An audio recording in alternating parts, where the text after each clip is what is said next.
Assalamualaikum dan salam sejahtera. Bersama kami Berita di TV. Jangan lupa untuk follow Facebook Malaysia Deadline dan YouTube Deadline TV. Antara menarik hari ini, UMNO bakal diharamkan. UMNO petikai angka 2 juta Anwar Musa. Hamzah dakwa 10 Panglima Perang UMNO termasuk Ahli Parlimen. Perikatan Nasional yakin tawan Negeri Sembilan. Timbalan Pesuruhjaya PAS Kelantan Muhammad Ahmad Abdullah memberi bayangan bahawa menjadi satu kesilapan jika ada pihak menganggap mereka hanya berdiam diri kerana gagal menangkis serangan musuh politik parti itu. Menurut pemimpin kanan PAS Kelantan itu, mereka berdiam diri ketika ini kerana menunggu masa yang tepat untuk bertindak balas. Beliau berkata dalam suasana menjelang detik peperangan, suasana sebegitu memang berlaku dan pihaknya masih menyimpan peluru tertentu. Katanya, biasalah kita nak perang. Dia serang kita dan selepas ini giliran kita pula. PAS Kelantan belum keluar lagi peluru kita. Bukan tiada serangan balas tetapi masanya belum sampai. Dewan Undangan Negeri belum bubar. Whistle belum ditiupkan, macam mana nak berlari? Tunggu pengadilan sudah tiup whistle nanti. Masa itu keluarlah buah-buah kita. Antara isu yang melatari Kelantan menjelang pilihan raya negeri itu ialah kekurangan kemudahan asas, khususnya bekalan air bersih yang digunakan pihak lawan PAS Perikatan Nasional. Muhammad Ahmad mendakwa 90% daripada isu yang dimainkan pihak lawan hanya untuk memburuk-burukkan parti itu dan bukan serius mahu mendapatkan penjelasan. Keadaan itu katanya menunjukkan pihak lawan PAS kekeringan modal sehingga terpaksa menghidupkan semula isu lama dengan kebanyakan daripadanya sudah diberikan penjelasan. Katanya kerajaan negeri jawab dengan fakta apa sekalipun mereka tidak akan dengar. Sebab itu kadang-kadang kita tidak pedulikan serangan-serangan ini. Di satu sudut lain, mereka perlu serang PAS di Kelantan untuk menimbulkan rasa ragu-ragu dan menghalang pengundi-pengundi luar daripada menyokong PN kerana mereka lihat gelombang kebangkitan di luar sedang bergerak sekarang. Muhammad Ahmad yang juga timbalan Menteri Besar Kelantan turut menganggap serangan pihak lawan tidak memberi kesan. Sebaliknya lebih bersifat peluru kapur sahaja. Dia juga memaklumkan selain bekas Setiausaha Agung BN, Anwar Musa, masih ramai pemimpin dan personaliti terkenal bakal menyertai PAS atau bersatu. Katanya lagipun pengisytiharan kemasukan tokoh-tokoh ini belum selesai sebenarnya. Ada ramai lagi tokoh yang menyertai PAS di setiap negeri. Kami akan isytihar secara berperingkat mengikut masa yang sesuai dan masih banyak lagi kejutan-kejutan yang bakal dibuat selepas ini. Tindakan untuk tidak mempertandingkan dua jawatan tertinggi UMNO sewaktu pemilihan parti itu awal tahun yang lalu telah membuat parti itu boleh diharamkan sebagai parti politik dalam negara ini. Hal itu membuatkan 3 ahli Barisan Nasional memfailkan permohonan untuk mencabar kelulusan Menteri Dalam Negeri berhubung usul tambahan UMNO yang tidak mempertandingkan dua jawatan utama dalam pemilihan parti itu di Mahkamah Tinggi 15 Mei lalu. Ahli UMNO cawangan Kampung Bukit Situ Lembah Pantai, Satariah Abdul Karim dan Zaidi Abdul Majid serta ahli MIC Lembah Pantai, P. Vilasami mengemukakan permohonan berkenaan untuk mendapatkan kebenaran semakan kehakiman berhubung perkara terbabit. Mereka selaku pemohon memfailkan perkara ini menerusi Tuan Rohaina & Co. dengan menamakan Menteri Dalam Negeri Datuk Seri Saifuddin Nasution Ismail, Kerajaan Malaysia, Jabatan Pendaftaran Pertubuhan Malaysia dan UMNO selaku responden pertama hingga keempat.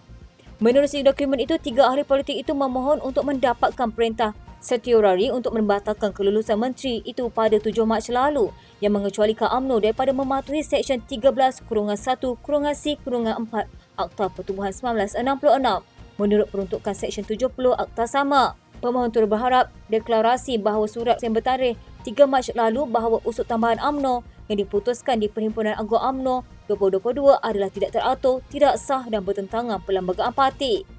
Ia turut menyentuh deklarasi supaya jawatan Presiden dan Timbalan Presiden UMNO dipertandingkan dalam masa 30 hari dari tarikh perhakiman. Menurut dokumen itu juga, permohon berkata, pada 13 Januari lalu, satu usul tambahan UMNO telah dicadangkan pada PAU 2022 yang berlangsung dari 11 hingga 14 Januari lalu, yang mana usul tersebut mengenai dua jawatan itu tidak dipertandingkan pada pemilihan Majlis Tertinggi UMNO bagi Penggal 2023 hingga 2026. Katanya pada 2 Mac lalu, ROS mengeluarkan surat yang dialamatkan kepada Setiausaha Agung UMNO bertajuk pengesahan berhubung usul tambahan ucapan dasar Presiden di PAU 2022 yang ditandatangani Ketua Pengarah ROS. ROS mewajibkan UMNO untuk mengambil tindakan pembetulan untuk mematuhi fasa 2.3 perlembagaan parti itu. Permohonan mendakwa pada 7 Mac lalu, satu kenyataan media dikeluarkan oleh Saifuddin yang menyatakan kementeriannya memutuskan untuk memberikan pengecualian menurut Seksyen 70 Akta Pertubuhan 1966 kepada UMNO daripada pematuhan Seksyen 13-1-C-4 Akta sama. Menerusi semakan sistem mahkamah, permohonan kebenaran semakan kehakiman itu akan didengar di hadapan Hakim Datuk Armajid Singh pada 15 Jun ini. Presiden Ikatan Demokratik Malaysia, Syed Saddiq Said Abdul Rahman tidak gentar bahkan akan terus lantang bersuara berhubung isu skandal pembinaan kapal tempur pesisir walaupun diugut. Ahli Parlimen Muar itu turut menemplak mereka yang sebelum ini lantang memperjuangkan isu berkenaan, namun sekarang sudah bisu dan pekak sebaik menjadi kerajaan. Beliau juga mendakwa ada individu yang sebelum ini ke depan dalam memperjuangkan isu berkait LCS, namun sekarang tiba-tiba mengancam untuk mengambil tindakan terhadapnya kerana konsisten membangkitkan isu itu di Parlimen. Mengulas teguran yang dipotong Dewan Rakyat, Tan Sri Johari Abdul tempoh hari, Syed Saddiq menyifatkan Johari tidak bersikap adil terhadap alasan penolakan usul tergempak mengenai LCS. Jelas Syed Saddiq, usul tergempak LCS sangat terperinci dan ia membabitkan kepentingan rakyat sambil menegaskan ia perlu disegerakan. Katanya, saya sudah kongsikan dalam surat mengapa ini berkepentingan orang ramai dan mengapa ia perlu disegerakan kerana dalam tempoh 1 minggu, kos LCS dinaikkan tambahan sebanyak 2.2 bilion ringgit dan jumlah kapal dikurangkan dalam tempoh 1 minggu. Itu mengapa ia perlu disegerakan dan mengapa ini adalah isu berkepentingan orang ramai. Saya rasa semua orang tahu dan bersetuju kerana ini melibatkan 11.2 bilion ringgit duit rakyat serta projek ditangguhkan berkali-kali, termasuk tiada tangkapan besar. Dakwaan Tan Sri Anwar Musa bahawa kira-kira 2 juta penyokong UMNO sudah meninggalkan parti itu dinafikan Setiausaha Agung UMNO Datuk Dr. Ashraf Wajdi Dusuki.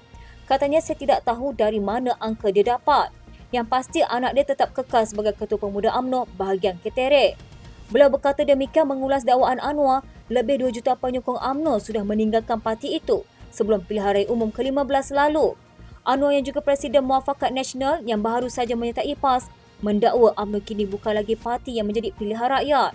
Ashraf Wajdi ketika Perhimpunan Agung UMNO 2023 baru-baru ini melaporkan keahlian UMNO hingga 6 Jun lalu adalah 3,442,280 orang, berangkumi 22,125 cawangan daripada 191 bahagian di seluruh negara termasuk Sabah.